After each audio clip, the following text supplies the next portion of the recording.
Here's how to make brioche bread with Odlums. So this is lovely, sweet, light brioche bread, and you can take this recipe and then add things like chocolate to it, which is lovely as well. So this is great for even making if you want burger buns too. So let's get straight into the recipe. So firstly, into a bowl, we have 450 grams of the Odlums strong flour. Next, we have 50 grams of caster sugar to one side and 2 pinches of salt to the other side. Next, we have 7 grams of yeast just in on top of the sugar. And next, we have 100 ml of milk, which we've just warmed up in the microwave. Now, so we're just going to turn this on a medium speed to mix gently.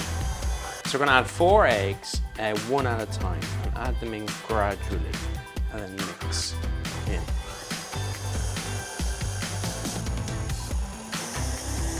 So we're just going to let this knead away now for a good 10 minutes once you've added all the eggs. Now next we're going to add 190 grams of softened butter, but we only add in a few cubes at a time, mixing in between. So whenever you see the cubes of butter mix into the dough, then you go in with the next bit again.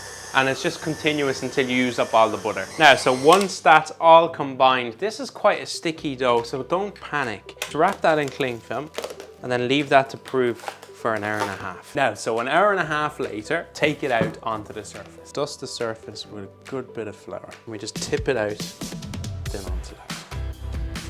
So we just divide it then into 3.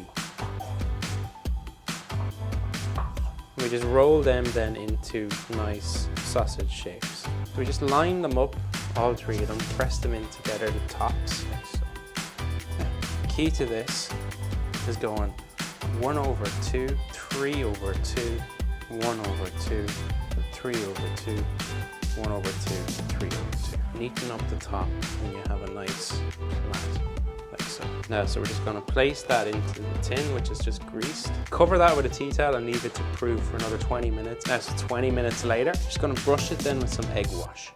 And we just give it a good dusting then of sesame seeds. It's into the oven at 180 degrees and bake it for 30 to 35 minutes. Let it cool before slicing it up, and there you have it, delicious brioche bread with Odlums.